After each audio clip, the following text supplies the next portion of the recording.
बिस्मिल्लाहिर्रहमानिर्रहीम अल्हम्दुलिल्लाहि रब्बिल आलमीन वस्सलातु वस्सलामु अला रसूलिहिल करीम अम्मा बाद रब्बि इश्रह ली सदरी व यस्सिर ली अमरी वहलुल उक़दतम मिन लिसानी यफ़क़हू क़ौली। अस्सलामु अलैकुम व रहमतुल्लाहि व बरकातुहू। जज़ाकुमुल्लाह खैर। Welcome to things that matter. इंशाल्लाह आज की क्लास में as the topic is in front of you, बहुत ज़बरदस्त topic and need of the hour, that is secrets of सुजूद, कि सजदा किस तरह करना चाहिए और सजदे के क्या क्या सीक्रेट्स हैं और सजदे से क्या क्या अचीव हो सकता है। नमाज का सबसे इम्पॉर्टेंट ये रुकन है, बल्कि सबसे इम्पॉर्टेंट एक्शन है सजदा, और नबी अकरम सल्लल्लाहु अलैहि वसल्लम सबसे ज़्यादा जो टाइम लगाते थे वो सजदे में लगाते थे, और ये अल्लाह सुब्हानहू व तआला की फ़ेवरेट पोजीशन है एक अपने बंदे के लिए, अपने अब्द के लिए। और हर नबी जो है उनके ज़ाहिर है लोगों ने नमाज़ पढ़ी, और नमाज इवन बाइबल में भी है, बट एक मुख्तलिफ तरीका होगा डेफिनेटली। हमें जो नमाज दी गई, जो औकात दिए गए, जो 5 नमाज़ें हम पे फ़र्ज़ की गई वो हमारे लिए, लेकिन हर उम्मत के लिए नमाज थी और सजदा भी डेफिनेटली था। ये हमें दीगर मजहबी कुतब में भी मिलता है। तो ये अल्लाह सुब्हानहू व तआला की फ़ेवरेट पोजीशन है, और हम बड़े लकी हैं अल्हम्दुलिल्लाह कि मुसलमानों के पास सजदे की नेमत है। जितना मर्ज़ी स्ट्रेस हो, एक सजदा करे इंसान, लंबा सजदा करे, उसमें रो दे, अल्लाह सुब्हानहू व तआला से कनेक्ट कर जाए सजदे में, अल्लाह से जो अपने दिल की भड़ास है निकाल ले, तो वाकई ये बहुत बड़ी एक स्ट्रेस रिलीजिंग चीज़ है, और ये गिफ्ट है अल्लाह सुब्हानहू व तआला की तरफ से। तो इसके कुछ डिटेल में जाएंगे, कुछ हदीस देखेंगे सजदे के हवाले से, और नबी अकरम सल्लल्लाहु अलैहि वसल्लम ने सजदे में क्या क्या दुआएं की ये भी इंशाल्लाह देखेंगे आज। चूँकि टॉपिक स्ट्रेस मैनेजमेंट थ्रू सलाह हम शुरू करने लगे, तो उसमें सजदा सबसे पहले जो है वो डिस्कस होगा। सबसे पहले हदीस मैंने पहले भी सुनाई थी, दोबारा देख लेते हैं। अल्लाह के नबी सल्लल्लाहु अलैहि वसल्लम ने फरमाया, अक़रबु मा यकूनुल अब्दु मिन रब्बिही व हुवा साजिद, the closest one can be to his lord is when he prostrates in सुजूद। यानी ये अजीब बात है कि जब आप सजदे में हैं तो आप अल्लाह सुब्हानहू व तआला के सबसे ज़्यादा करीब हैं। अब किस तरह से करीब हैं वल्लाहु आलम, ये तो एक मुतशाबिहात में से है, लेकिन फीलिंग्स में भी करीब है ऑब्वियसली, और लिटरली भी शायद करीब है। इसीलिए अल्लाह के नबी सल्लल्लाहु अलैहि वसल्लम तो सजदा शुक्र भी करते थे। जब भी उन्हें कोई गुड न्यूज़ मिलती थी तो सबसे पहले वो सजदा करते थे। तो सजदा शुक्र बिल्कुल साबित है और करना चाहिए जब भी इंसान को कोई अच्छी न्यूज़ मिले, और ये फितरी भी है। आपने अक्सर देखा है कि इवन नॉन मुस्लिम जब कोई सेंचुरी करते हैं, या कोई स्पोर्ट्समैन आपने देखा है फुटबॉल गोल स्कोर करता है तो ऊपर देखता है। तो ये एक फितरत भी है इंसान के अंदर, ज़ाहिर है कि खुदा है और उसका दिल करता है खुदा का शुक्र करने का, लेकिन जो बेस्ट शुक्र है वो सजदे में है। तो सबसे ज़्यादा करीब इंसान चूँकि अल्लाह सुब्हानहू व तआला के सजदे में होता है, तो इसलिए सजदे में अपने माइंड को फ्री करना, अपने माइंड को फ्री रखना बहुत ज़रूरी है, ताकि बंदा अल्लाह सुब्हानहू व तआला से कनेक्ट कर जाए उस पोजीशन में ख़ास। देखें, अक्सर मैं सोचता हूँ कि 4 रकात हैं, 2 रकात हैं, मल्टीपल रकात हैं, एक रकत किसी भी नमाज की नहीं। हाँ, वितर में you can argue, but anyway शायद ये इसीलिए वल्लाहु आलम के किसी रका में कनेक्ट कर जाए, किसी रका में दोबारा ये जो है वो कम बैक कर जाए। एक रका में फोकस लूज़ हुआ तो अगले में वापस आ जाए, उसमें हुआ तो उससे अगले में वापस आ जाए। वल्लाहु आलम, असल रीज़न तो अल्लाह जानते हैं 4 रकात क्यों हैं, 2 रकात क्यों हैं। लेकिन देखें हमारे पास कितने चांसेस हैं to make a come back, और माइंडफुलनेस की बहुत अशद ज़रूरत है। ठीक है, माइंडफुलनेस के साथ नमाज पढ़ना, माइंडफुलनेस कहते हैं बीइंग इन द मोमेंट। अब अगर आप इस पास्ट में रहेंगे कि नहीं मेरी पिछली नमाज़ें अच्छी नहीं रहीं, या मैंने एक और नमाज सुबह मिस की थी, या मैं सही नमाज नहीं पढ़ रहा, या मैंने गुनाह बहुत किए हुए, या मेरी ज़िंदगी में बहुत मसले चल रहे हैं, तो ये है माजी में डेल्व करना। और अगर आप फ्यूचर का बहुत सोच रहे हैं कि नमाज़ पढ़ के क्या मिलेगा, पता नहीं मेरा क्या बनेगा, तो ये आप फ्यूचर में घूम रहे।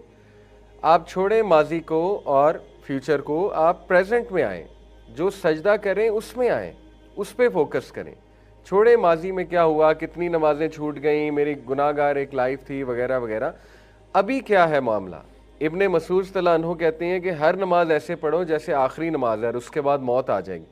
तो ये बेस्ट फार्मूला है उस नमाज में खुशू खुजू लाने का, कि वो नमाज ऐसा समझें कि ये आखिरी नमाज है, इसके बाद नमाज मुझे पढ़ने का पता नहीं चांस मिले या ना मिले। तो ये जो माइंडफुलनेस की प्रैक्टिस है कि come back to the moment, be in the moment, moment में आए, ना पास्ट में माजी में घूमें, ना मुस्तकबिल में घूमें। तो मोमेंट में जितना आप आएंगे उतना आप अपनी वर्शिप को एंजॉय कर सकेंगे, अदरवाइज शैतान आपको परेशान करेगा। وسوسے ڈال کے، آپ کے گناہ یاد کروا کے. دیکھیں ٹھیک ہے، گناہ یاد کرنا اور اللہ سے استغفار کرنا نماز میں ایموشنز لا کر، وہ ایک الگ بات ہے.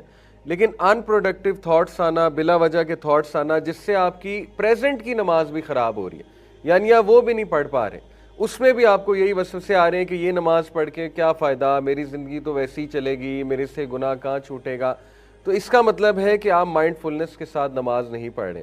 تو دیکھیں بہترین موقع مائنڈ فلنس کا ہے سجدے میں جا کے، کہ بندہ سجدے میں ریلیکس ہو، سجدے میں اپنے مائنڈ کو ایمپٹی کرے، اپنے آپ کو ٹائم دے سجدے میں جا کے. ٹھیک ہے، کیونکہ سب سے قریب وہ سجدے میں ہے، اور یہ اللہ کے ایٹریبیوٹ وہ اپنے ذہن میں لائے وہ انسان. کیا؟ اللہ تعالیٰ القریب ہے، دا نیئر ون. دیکھیں یہ القریب قرآن میں بے شمار جگہوں پہ آیا، تو 3 مواقع جہاں پر آیا میں آپ کے سامنے رکھتا ہوں. اللہ تعالیٰ کہتے ہیں کہ جب میرے بندے تم سے پوچھیں یا محمد صلی اللہ علیہ وسلم میرے بارے میں، تو پھر انہیں کہو کہ میں قریب ہوں، یعنی میں بہت نیئر ہوں اور میں ان کی دعاؤں کو آنسر کرتا ہوں. ایک تو یہ یہاں پر مینشن ہوا، ٹھیک ہے، فَإِنِّي قریب، کہ میں قریب ہوں. پھر یہ جو آیا ہے سورہ سبا کی آیت نمبر 50، اللہ تعالیٰ نے قریب اور السمیع کو یہاں پر مینشن کیا ہے اپنے ڈیفرنٹ ایٹریبیوٹس کو، کہ ود السمیع the all hearing indeed he is hearing and near, یعنی وہ سننے والا بھی ہے اور بہت قریب بھی ہے. یہ دیکھیں یہ دونوں ایٹریبیوٹس کیوں جمع ہوئے، سننے والا اور قریب؟ کیونکہ ایک بندہ قریب ہے لیکن سن نہیں رہا، تو یہ ایک فالٹ ہے. یا ایک بندہ سن رہا ہے لیکن دور ہے، تو یہ بھی ایک فالٹ ہے. تو اللہ تعالیٰ نے دونوں فالٹس کو ریموو کر دیا انسان کے لیے، کہا کہ میں قریب بھی ہوں اور میں سنتا بھی ہوں. یعنی اللہ تعالیٰ is free of all faults. اللہ تعالیٰ سنے گا بھی، آنسر بھی کرے گا، اور اس لیے بھی کیونکہ وہ بہت قریب ہے. اسی طرح ایک اور جگہ سورہ ہود ورس نمبر 61 میں ہے، المجیب کے ساتھ پیرنگ کی ہے اللہ نے اس کی. ٹھیک ہے، المجیب کیا ہوتا ہے؟ المجیب ہوتا ہے وہ ہستی جو رسپونڈ کرتی ہے، اجیب سے نکلتا ہے، اجیب الدعوت الداعی اذا دعان. یہ قرآن مجید میں المجیب کے ساتھ بھی پیرنگ اس کی ہوئی ہے القریب کی. کہاں پہ؟ سورہ ہود آیت نمبر 61 میں، indeed my lord is near, میرا رب قریب ہے اور میرا رب مجیب ہے. دیکھیں ایک اور فالٹ کو ریموو کر دیا. ایک ہستی یا شخص آپ کے قریب بھی ہے، سنتا بھی ہے، لیکن رسپونڈ نہیں کرتا، تو یہ ایک فالٹ ہے. لیکن ایک ہستی قریب بھی ہے، سن بھی رہی ہے، رسپونڈ بھی کر رہا ہے، تو یہ ایک پرفیکشن والے ایٹریبیوٹس. یعنی آپ کو تسلی ہو جانی ہے، یہ اللہ نے انسان کو تسلی دینے کے لیے اپنے ایٹریبیوٹس کی پیرنگ جب بھی ہوتی ہے تو سمجھ لیں ناموں کی، اللہ کے ناموں کی، تو اس کے پیچھے بڑی حکمت ہوتی ہے. اور پیرنگ یوزلی ایسے ناموں کی ہوتی ہے آپس میں جو ایک دوسرے سے انٹر ریلیٹڈ ہیں، جو ایک دوسرے پہ ڈیپینڈنٹ ہوتے ہیں. ٹھیک ہے، جیسے یہاں پہ مجیب اور قریب ڈیپینڈنٹ ہے، کیونکہ اگر میں نے آپ کو بتایا ایک چیز قریب ہے لیکن وہ مجیب نہیں ہے، رسپونڈ نہیں کر سکتا آپ کو، تو پھر ظاہر ہے کہ ڈیفیشنسی کے اس میں کیٹیگری میں آئے گا. تو اللہ سبحانہ وتعالیٰ نے تمام ڈیفیشنسیز ریموو کر کے انسان کو یہ باور کرایا کہ جب تم مجھے پکارتے ہو، ریسٹ ایشورڈ میں قریب بھی ہوں، سن بھی رہا ہوں اور میں رسپونڈ بھی کروں گا. تو یہ انسان کو اس سے خوش ہونا چاہیے. اور یہ تینوں چیزیں، سننا، قریب ہونا، رسپونڈ کرنا، سجدے میں لایا کریں.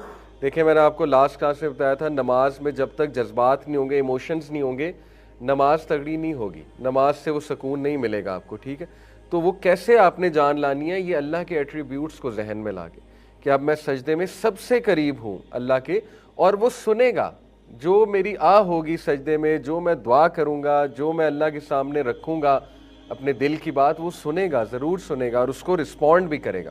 تو یہ بہت خوبصورت بات ہے.